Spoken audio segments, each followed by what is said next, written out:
پیارے دوستو، سینکڑوں برس ہوئے ایک نوجوان بادشاہ کے دل میں ایک نہایت انوکھا خیال آیا۔ آئے دن کی جنگ و جدال کو ختم کرنے کے لیے اس نے اپنی فوج کے تمام سپاہیوں کو چھٹی دے دی اور ان سے کہا کہ تم سب اپنے اپنے گھروں کو چلے جاؤ اور کھیتی باڑی کرو۔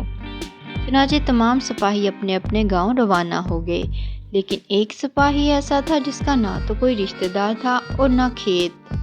لہٰذا وہ سوچنے لگا کہ میرے پاس تو صرف بہادری کے چند تمغے ہیں اور خالی جیب، مگر یہ سپاہی تھا بڑا جری۔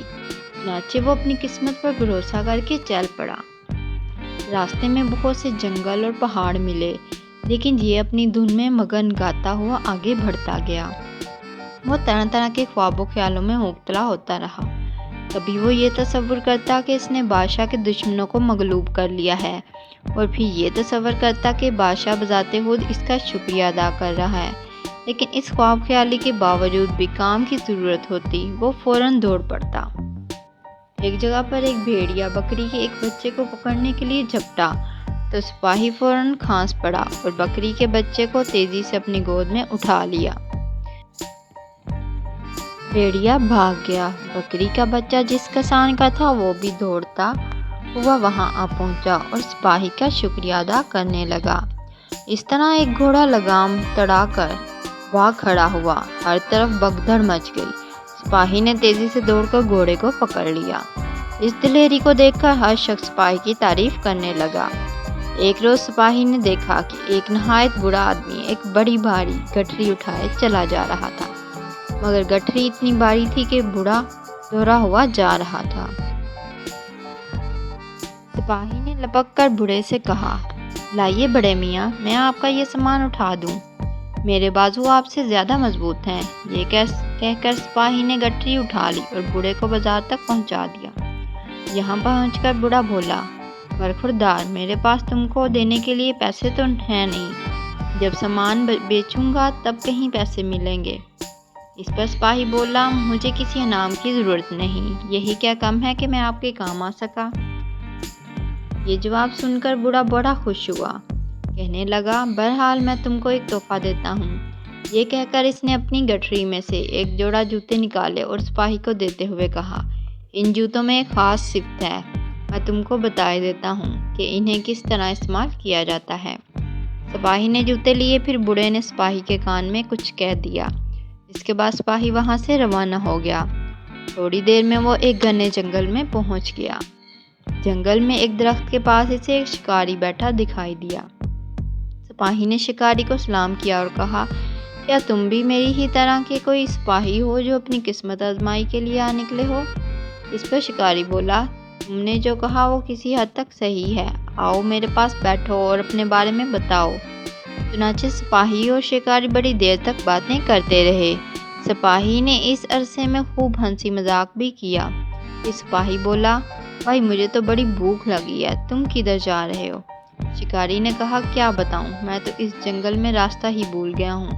یہ سن کر سپاہی بولا، پھر تو تم میرے ساتھ چلو، ہم دونوں مل کر کھانا تلاش کریں گے۔ چنانچہ دونوں آگے بڑھے۔ جنگل اتنا بڑا تھا کہ ختم ہی نہ ہوتا تھا۔ اتنے میں شام ہو گئی۔ شکاری بولا، اب تو رات بسر کرنے کے لیے کوئی جگہ تلاش کرنا چاہیے۔ اس پر سپاہی نے کہا، کاش ہمیں کھانا مل جائے۔ دونوں آگے بڑھے چلے گئے۔ اتنے میں اچانک انہیں بہت دور روشنی دکھائی دی۔ سپاہی بولا، بھائی شکاری جلدی چلو، کھانے کے خیال ہی سے میرے منہ میں پانی آ رہا ہے۔ لہٰذا یہ دونوں اس روشنی کی طرف روانہ ہوئے۔ آخر یہ ایک مکان کے پاس پہنچ گئے۔ سپاہی نے بڑے زور سے دروازے پر دستک دی۔ ایک بوڑھی عورت نے دروازے سے جھانک کر پوچھا، کیا چاہتے ہو؟ سپاہی بولا، بڑی بھی، ہم کو اندر آنے دو، ہمیں بڑے زور کی بھوک لگی ہے اور رات بسر کرنے کے لیے ذرا سی جگہ بھی دے دو۔ یہ سن کر بڑھیا چلائی، بھاگ جاؤ، جتنی جلد ہو سکے بھاگ جاؤ، یہ ڈاکوؤں کا اڈا ہے۔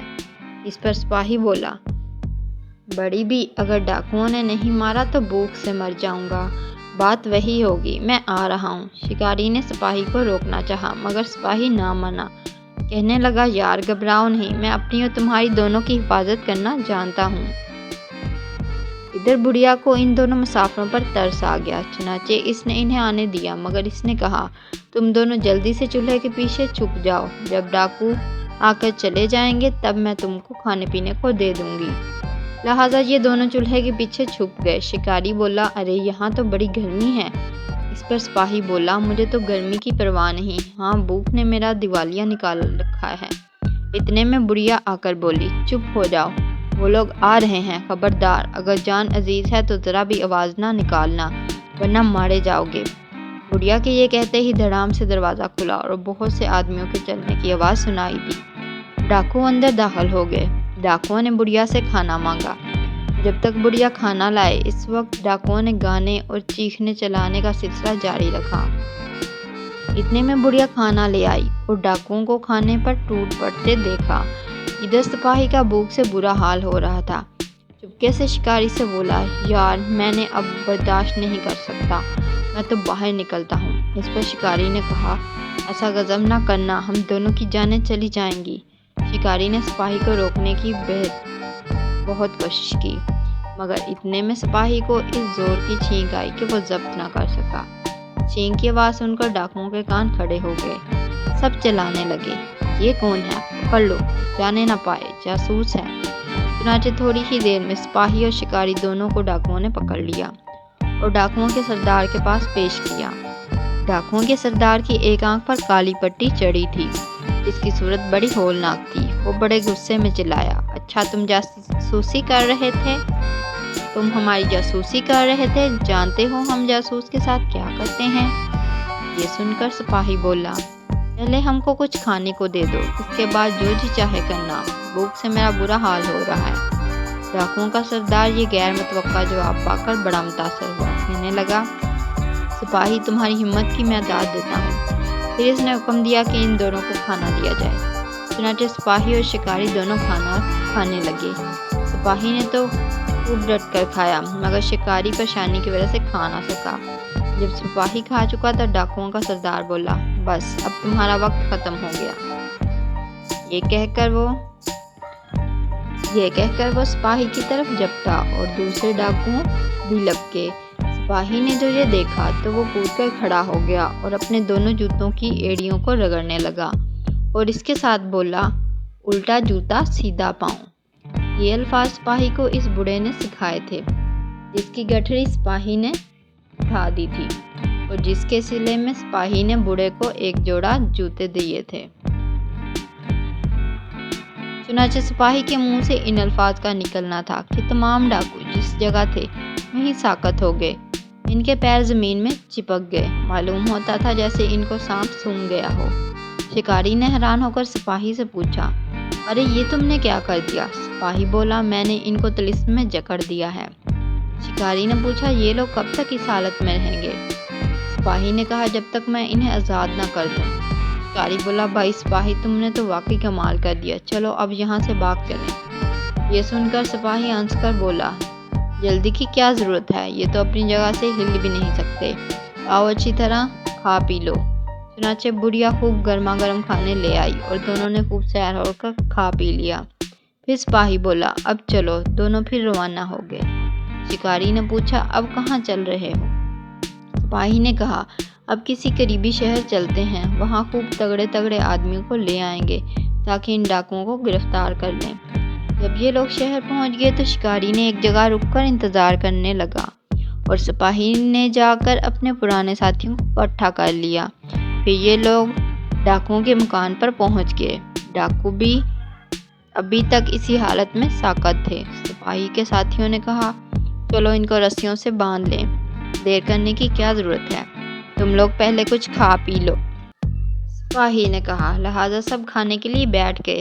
جب سب خوب کھا پی چکے تو سپاہی نے اپنے آدمیوں سے کہا اب تم لوگ ہوشیار رہنا، میں جیسے ہی وہ الفاظ ادا کروں گا یہ طلسم ٹوٹ جائے گا اور ڈاکو آزاد ہو جائیں گے۔ چنانچہ جب سب لوگ تیار ہو گئے تو سپاہی نے ایڑیاں رگڑ کر کہا الٹا جوتا سیدھا پاؤں۔ اس کے منہ سے ان الفاظ کا نکلنا تھا کہ تمام ڈاکو گویا دوبارہ زندہ ہو گئے۔ ڈاکوؤں نے لڑنا چاہا مگر سپاہی کے ساتھیوں نے انہیں نرغے میں لے لیا اور سب کی مشقیں کس لیں۔ پھر تمام ڈاکوؤں کو ایک بیل گاڑی میں لاد کر شہر روانہ ہو گئے تاکہ ڈاکوؤں کو جیل میں بند کر دیا جائے۔ سپاہی اور شکاری گاڑی کے پیچھے آہستہ آہستہ چلتے رہے۔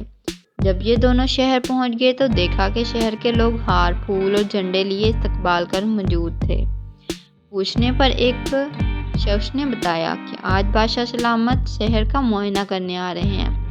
سپاہی سوچنے لگا کہ چلو اب بادشاہ کا دیدار بھی نصیب ہو جائے گا۔ تمام لوگ تالیاں بجا رہے تھے اور خوشی سے ناچ رہے تھے۔ ہر طرف بادشاہ سلامت زندہ باد کے نعرے لگ رہے تھے۔ سپاہی حیران تھا کہ بادشاہ ہیں کہاں، آخر اس سے ضبط نہ ہو سکا اور وہ پوچھ ہی بیٹھا، مگر بادشاہ سلامت ہیں کہاں؟ یہ سن کر شکاری نے اپنا شکاریوں والا سبز لباس اتار کر ایک طرف ڈال دیا۔ پہلی بار سپاہی کے علم میں یہ بات آ گئی کہ دراصل وہ شکاری ہی ملک کا بادشاہ تھا۔ اس نے سپاہی کے ساتھ بڑی بے تکلفی سے باتیں کی۔ بادشاہ بولا، اس کی فکر نہ کرو، مجھے تمہاری صحبت میں بڑا لطف حاصل ہوا۔ تم بہادر بھی ہو اور خوش مزاج بھی، اور تم ہمیشہ میرے ہی ساتھ رہو گے۔ تم ہمارے حفاظتی دستے کے کپتان ہوگے اور ہمیشہ میری اور میری رعایا کی حفاظت کرو گے۔ سپاہی بولا، جہاں پناہ، میں اپنی زندگی کا ہر لمحہ آپ کی خدمت میں صرف کرنے کے لیے تیار ہوں۔ چنانچہ سپاہی کو شاہی حفاظتی دستے کا کپتان بنا دیا گیا۔ بادشاہ جہاں بھی ہوتا سپاہی سائے کی طرح اس کے ساتھ رہتا۔ بادشاہ کو اس پر پورا اعتماد تھا اور رعایا بھی اس سے محبت کرتی تھی، مگر ڈاکو اور گنڈے اس کے نام سے ایسے بھاگتے کہ جیسے شیطان۔ لا حول ولا قوت۔ پیارے دوستو، یہ تھی ایک سپاہی کی کہانی۔ اس کے پاس کچھ بھی نہیں تھا، نہ رشتہ دار تھے نہ کھیت تھے، لیکن پھر بھی وہ اپنے دم پر کچھ کرنے کے لیے نکل کھڑا ہوا۔ اسے اور تو کوئی کام نہیں ملا، لیکن وہ بادشاہ کا ہی سپاہی بن گیا دوبارہ۔ تو پیارے دوستو، اگر آپ کو کہانی پسند آئی ہے تو لائک کریں، شیئر کریں اور سبسکرائب کریں۔ شکریہ۔